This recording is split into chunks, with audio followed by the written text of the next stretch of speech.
Well, hey, everybody, it's me, Dr. Kevin Stevenson. Thanks for joining me on this week's episode of I Don't Care with Dr. Kevin Stevenson. Always appreciate you joining me. I think you're going to really enjoy today's guest. Joe's a returner. He was with me about 3 years ago, but say hi to my friend, Dr. Joe Pazona. Hey, Joe, what's up? Hey Kevin, thanks for having me. I can't believe it's been that long since our last conversation. I know I looked through the files and I said, "Are you kidding? It's been 3 years."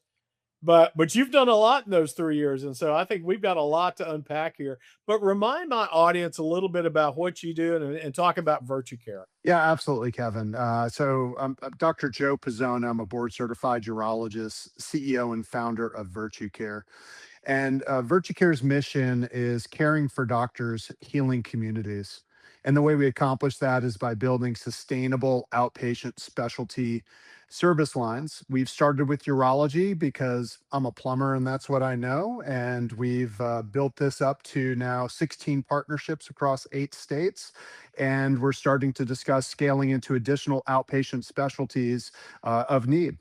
Talk a little bit about, what you look for, types of clients that you're looking for. I'm assuming, my first blush would be rural hospitals and communities that don't have access to urology, but I think it's become a lot more than that, right? It has, and you're spot on, Kevin. Certainly, rural markets are the ones that are feeling the physician workforce shortage uh, in the most manner. But it's now, creeping into big cities because the fact remains that in urology, right now there's 1,100 job postings, and we only train 400 urologists a year. And the majority of those urologists aren't taking those jobs. They're going and joining major academic centers and 20, 30, 40, 80-man groups for economies of scale because, docs, are, especially the younger ones, are valuing quality of life. They want to live in major to mid-sized markets. And so there's a huge need in rural areas, but you could just look at the numbers. We're going to have a physician shortage across all specialties in this country, and really, what we're doing is getting ruthless about top of license care, and that's something that is thrown around a lot, but people don't take seriously. And it really means surgeons should be operating. Doctors should be leading care teams and dealing with complex medical decision making. APPs should be seeing most of the patients in clinic and then the ancillary care team surrounding. And it's not because of ego, it's not because of anything other than we don't have enough people. And so I find it ludicrous when we take our most limited asset, which is a doctor and more specifically a surgeon, and we ask them to spend 4 hours clicking buttons for some mandatory, module that we decided should be part of our bylaws this year, or that they're spending any time in today's day and age of AI ambient scribes charting. It doesn't make sense, and patients are getting hurt. So what we've done with Virtue Care is said, let's build a team-based approach. Let's work together and make sure everybody is top of license. And that's a practical way we can start solving this problem. Well, Joe, so many of my physician friends are exploring entrepreneurial ventures because of the compression on physician salary and the desire to have more control over their own lives.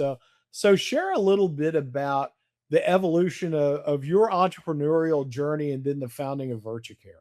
I am the definition of the accidental entrepreneur. I had no plan, Kevin, of doing this. And if I went back in time 20 years ago and you say you'd be doing this now, I'd say you're crazy. So Yeah. with that as a background, I had no doctors in my family. I kind of stumbled into medicine.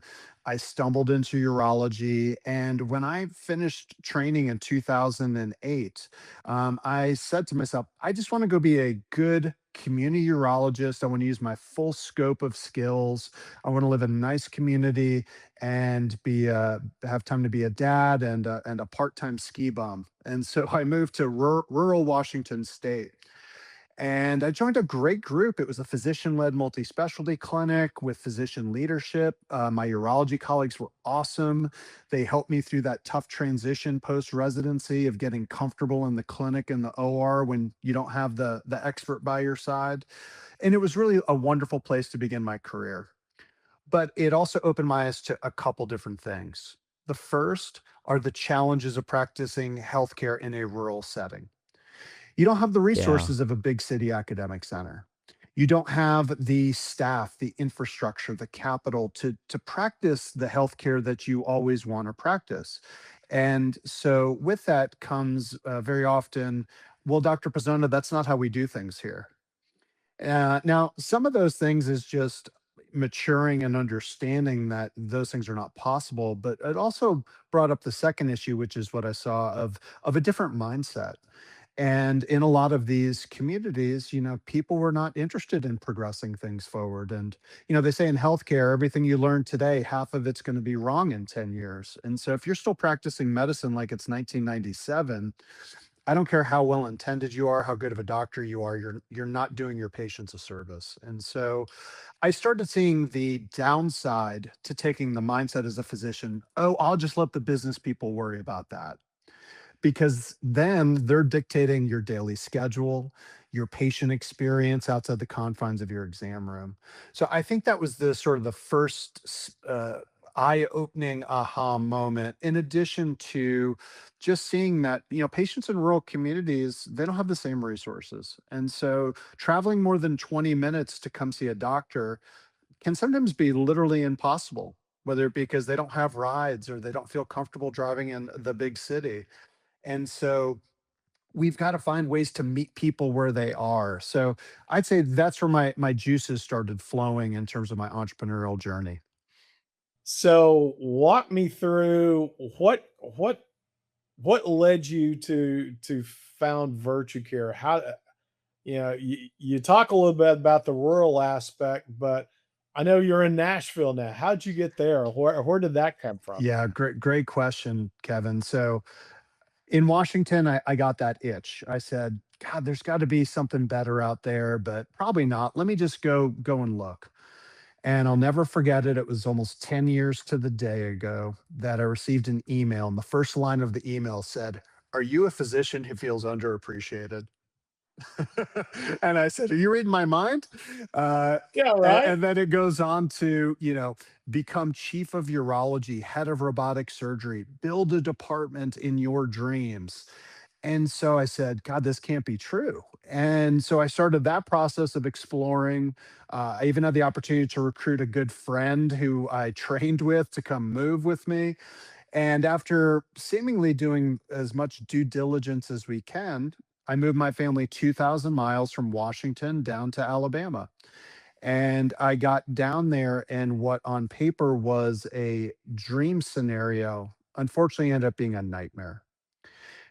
And it was essentially a bait and switch, whether it was from the recruiter or the hospital, we'll never know. But I was not a chief of anything, I was an employee. I didn't have any authority or decision making ability. They just wanted me to show up and see patients and keep my mouth shut. And so very quickly, we went from a scenario where I was taking zero ER call to 10 days of call a month at a level one trauma center with a very active gun and knife club. And as a urologist, trying to build a department, do complex surgeries. And oh, by the way, my patients can't get a human being on the phone in a timely fashion. So they're driving 90 miles to Birmingham to be seen up there. And then we went into the administration, said, you know, you sold us this dream, but this is the reality. And you brought me here to build something, but then I don't have any authority. So what are you going to do about it? And they said, Joe, don't worry about it. We're going to fix it. And they fixed it a few months later, Kevin, when they fired me. They said, Joe, you quote, don't fit in here. There's a clause in your contract that says we can part ways without cause. You're a great urologist, don't get us wrong, but we'll see you. You got 6 months to work here. If you say anything about us in the next 6 months, we'll escort you off the property immediately. Let us know where you end up, and best of luck. Yeah. So, coupled with some challenges in my personal life, dad of 3 young kids, went through a divorce. It was really my low point. And I really, at this moment, Kevin, felt abandoned by the healthcare system. I felt that here I was, a doctor who, was loved by his patients. I still get Christmas cards from patients back in Washington 15 years later. Um, Yeah. I'm not touting to be anything special. There are a lot of great doctors Yeah. out there, but I really put my heart and soul into this. I was trying to progress things, and the way I got thanked was by being shown the door. And so I said to myself in this moment, for myself, for my family, I'm not going to put my future in the hands of anyone else moving forward. And that's what really started my entrepreneurial journey. So it first started with getting crystal clear on what it is you want. So I'm sure your listeners are going to want, what can I do if I'm considering entrepreneurship? Well, if you don't have a north star as to where you're headed, then it doesn't matter what choices you make because you don't know where you're going. And so I got crystal clear and I made a list of, this is what I need for my professional life. This is what me and my family need for my personal life. Now let me go find that opportunity that best fits that. Or even better, let me go create it. So that was the first step. Landed in Nashville. I think and I'm so glad that I did. I mean, this really is an incredible place. I look at it as the hub of all of healthcare in this country. And I said, you know what, doctors here are relatively independent. There's a lot of private equity and venture capital in healthcare here. There's a lot of tech startups. There's corporate entities. I'm going to be okay as a doctor in Nashville. I'm going to find something. So made that decision, joined a private practice. Because again, at this point, I still had no business sense. I just knew I needed more options than a small town. And then 6 months into joining the practice, COVID hits. So now revenue goes to zero. And now I'm looking at behind the scenes of a true quote private practice. Prior to this, I was an employee, so this was like my first exposure to the finances and the real numbers behind what it takes to run a practice. And I looked at it even with my naivete and said, you guys are in trouble. Your overhead's double what you said it was. You're not being honest with yourself. You make decisions that don't align with good patient care or business sense. I don't see a place for me. I'm out. And Wow. not proud to say that a year later I was right when the practice folded, but I literally built a business plan on the back of a napkin, Kevin. And I made the classic entrepreneurial mistake. So I'll hopefully share lots of those on this call. Of, well, if we're going to start one business, two's a better idea, right? Oh, sure. Always, right? So I needed to pay bills. I don't have a golden parachute or a bunch in savings after all my life events. And so I opened a brick and mortar practice, took all insurance, and I was a solo urologist in the middle of Nashville, right between Vanderbilt and a 30-man urology group.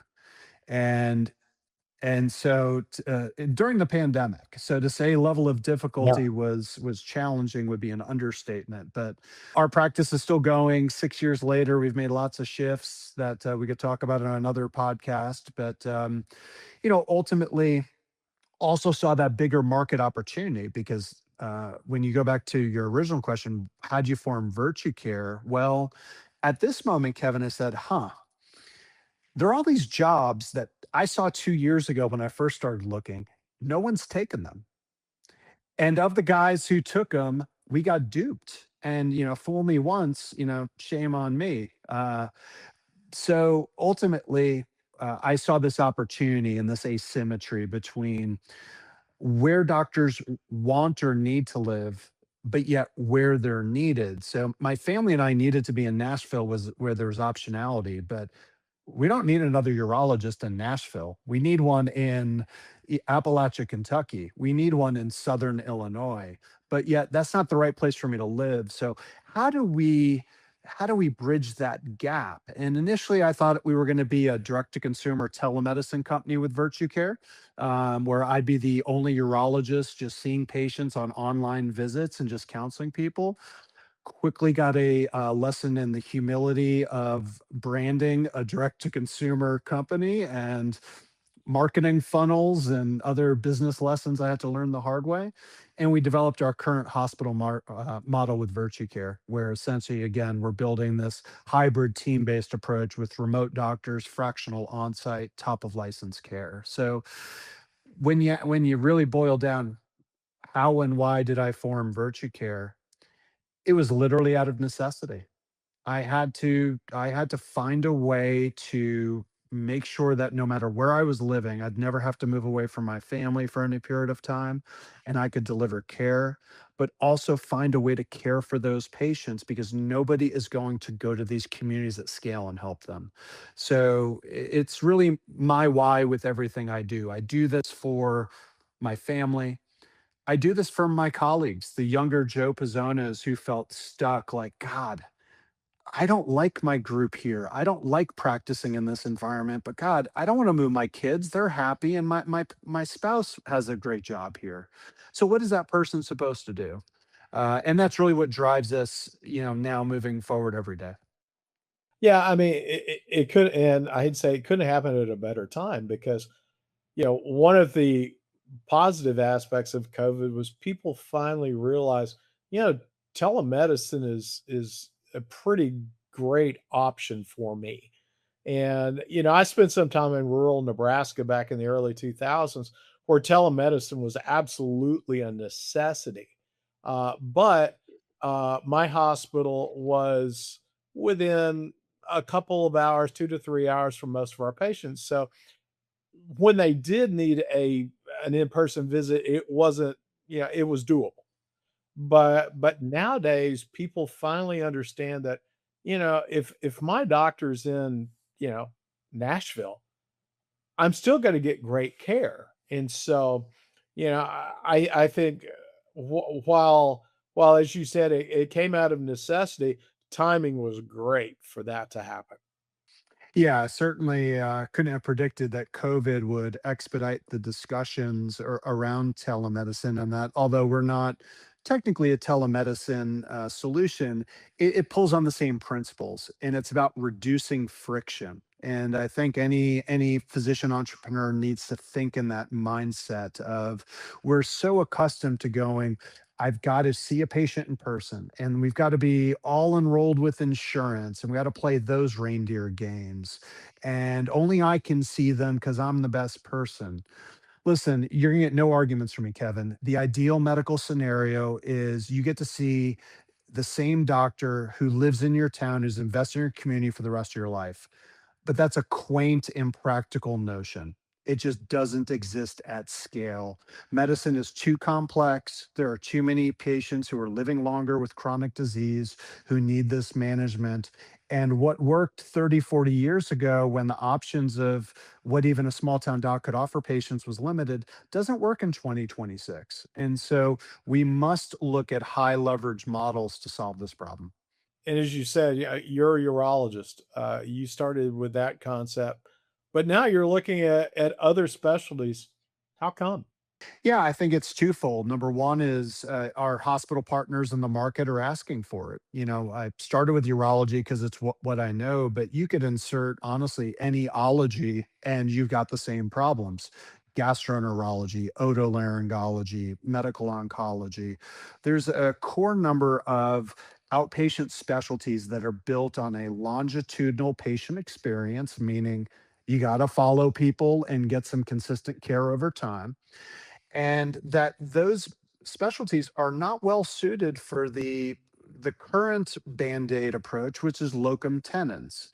Now, listen, locum tenens serves its purpose when you need a general surgeon in your hospital and you need them for 1 week a month. That's great. But when you need a urologist, it doesn't make sense for them to sit there and wait for the few emergencies that I take care of, but then to have no continuity with building these service lines. So we're doing it out of necessity because our hospitals want it.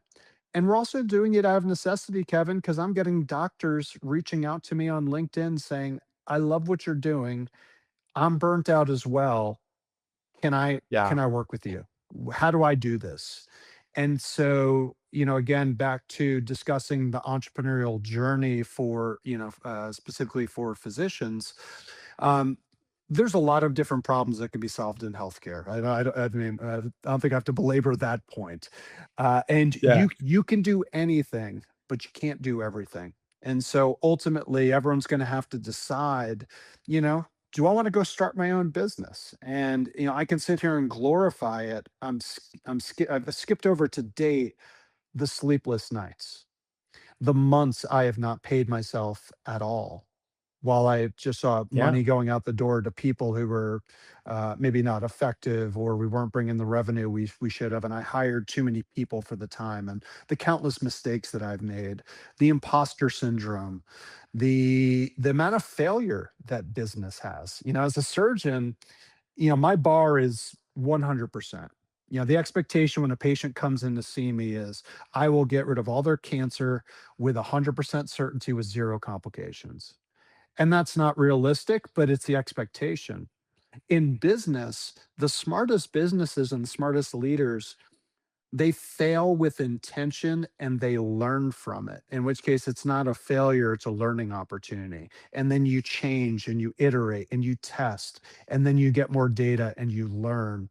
That's not the way we deliver healthcare. It may work in the lab, it doesn't work in the clinical setting. And so, I think anyone listening who's out there is concerned. You've got to again go back to what it is you want. What do you want your life to look like? Where are your strengths? What are the problems that call to you? And whether or not you come work alongside someone like me and my team, or another company solving these problems, or you find the calling to go do it on your own. But you gotta get very, very clear with what it is you want to build and what you want to do. Yeah. Okay. Repeat what you said in your mission statement about physicians. Yeah, so our mission is caring for doctors, healing communities. Your story about your journey to Alabama is a story that I've heard from so many physicians. I mean, I've recruited physicians, and and sometimes it just doesn't work out through no fault of anybody. But sometimes it's kind of that, and it sounds like with you, it was that fact that you asked too many questions, and the administration, the C-suite, either wasn't prepared or just didn't want to address those issues. And so I'm finding a lot more of my physician friends being faced with that. And so, you know, we do have the shortage of the physicians. So in my mind, I want to do everything I can to keep physicians practicing medicine, because too many physicians have chosen to leave, either to leave the industry as a whole or to go into the evil empire of corporate medicine and administrative medicine. So what you're doing for the docs, giving them another option, I think is great. And so that's why I wanna help you as much as I can, get that word out to physicians. And I also see the other impact of, a lot of physicians are choosing to retire early, but they don't want to totally get out of the game. So what a great opportunity for them to do something like this with you. Now, Kevin, I appreciate the kind words and the support. And, to hit on your last point before I circle back to some other things you said, we recently surveyed uh, retiring urologists, and what they found out was 89% of retiring urologists still plan on working. Now, Hmm. I haven't recently looked up the No. definition of retirement, but usually that means you stop working. And so what they're Yeah. saying is they're leaving traditional W-2 insurance fee for service healthcare. That's what they're saying. But then most of them realize, wait a minute, this is what I've done my whole life. I actually love that aspect of helping the patients, of being a doctor. What I hated was the call, the increased work each year for a lower pay wage, the loss of autonomy, the administrative burden that keeps increasing every year with no solutions. And so, I think you're astute with that, and that's what we're seeing. But I wanted to just briefly go back to, the I'll call it the headbutting that we see amongst physicians and administrators. I believe in taking radical responsibility, and I'm sure I was not the easiest person to work with back in those days. So this was not 100%, 0%, sense of blame or fault. I was going through a lot personally. I went in with unrealistic expectations. I did not ask the specific enough questions backed by numbers to ensure that I truly was a decision maker in that process. I did not ask those tough questions because it was easier to assume that, well, if that's what it said, then I'm just going to go build this department. And on the flip side, now after 5 plus years of hundreds of conversations with executives, Kevin, I have a deep sympathy for the seat you have sat in previously. I mean, you face surprise JACO inspections. You've got new regulations every single week and day that require you to do this unbelievable amount of administrative work and then pass it along to doctors, not because you want to, it's because it's mandated by the federal government. You guys are in most cases running razor thin margins. Most people think, oh, these hospitals are making money hand over fist.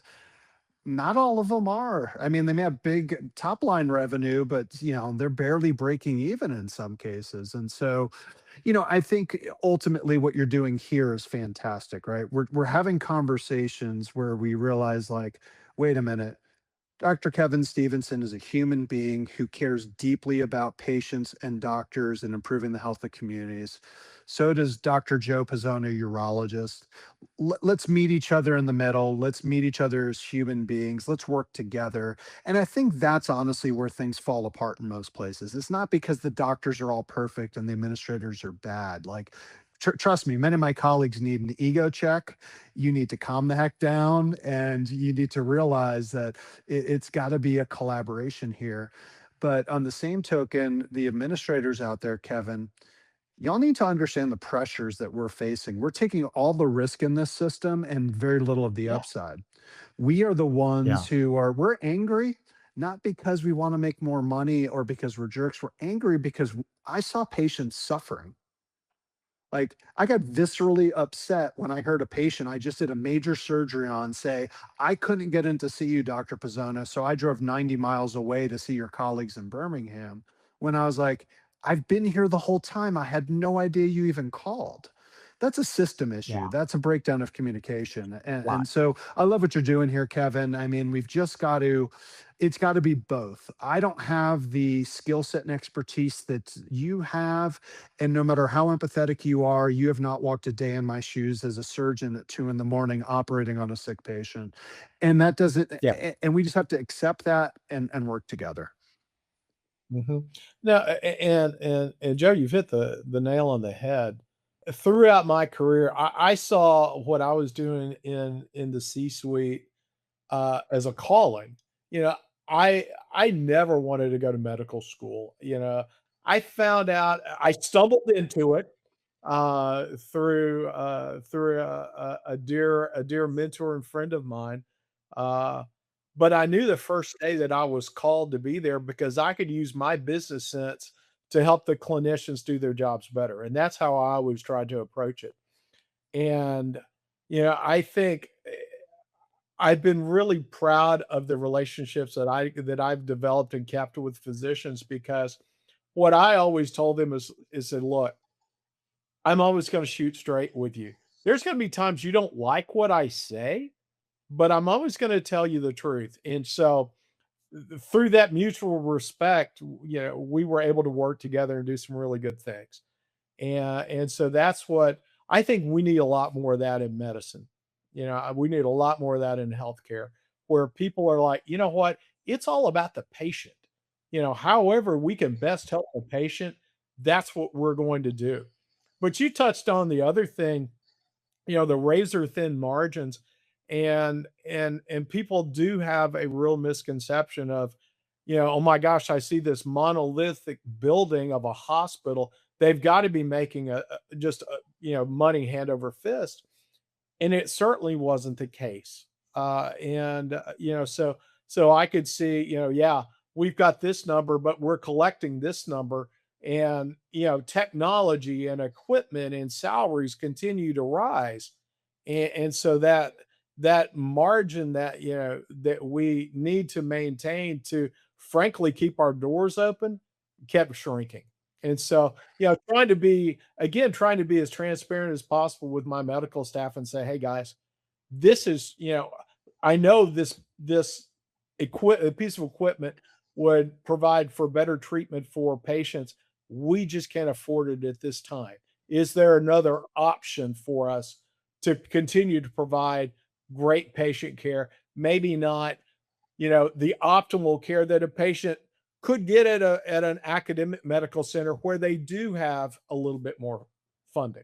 Yeah, it's all about communication when all is said and done, Kevin. Yeah. It's having that conversation. I think where I see most of those relationships go down a hill is the physician feels that they're not being listened to, and then the administrator just thinks that we're whiny and difficult. And so it's like if that's your narrative, then you're at an impasse. Whereas if you say, listen, I hear you, here are the challenges, let's work together. And I think Mhm. also I'd say the other big issue I'm seeing in healthcare is a risk aversion and this incorrect assumption that the risk of action is higher than it is, and people underestimate the Mhm. risk of sitting idle. And so, I think we can, and I've seen that in my own building my own practice and building virtue care. It's like, no, we don't need an organizational chart that looks like, this graph that goes down 800 pages and is layer upon layer. And I know that's a big complaint of doctors. God, there's all these middle managers who aren't really effective. And as someone who's run a medical practice, yeah, I think a lot of those folks are not effective, and but yet we just get lulled into, well, this is the way it's always been done. Back to my initial thing that drove me crazy. So I think it also requires a conversation, and I think we've got to pull more physicians in the boardroom, not as, hey, I'm leaving clinical care and I'm now the CMO because I just hate my life and I want to just make money in an easier way.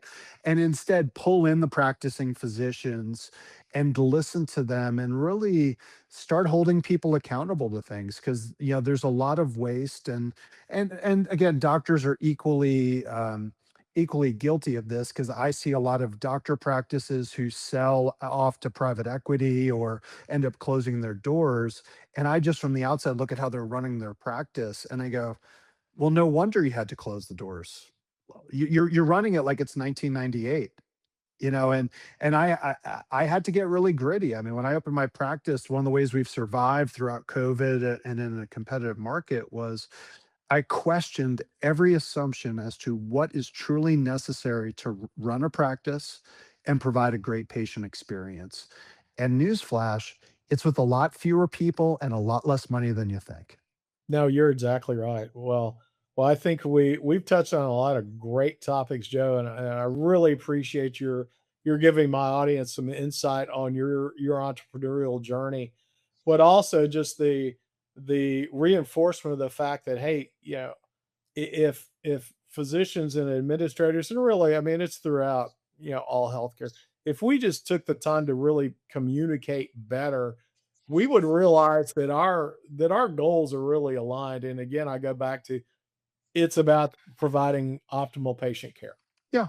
Yeah, I mean, when you get in front of somebody and you just treat them like a human being, you take off your administrator hat or your doctor hat and Yeah.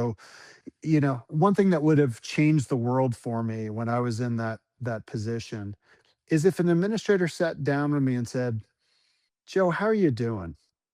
You seem like this is really stressful and you're struggling. What's going on? I want to understand this."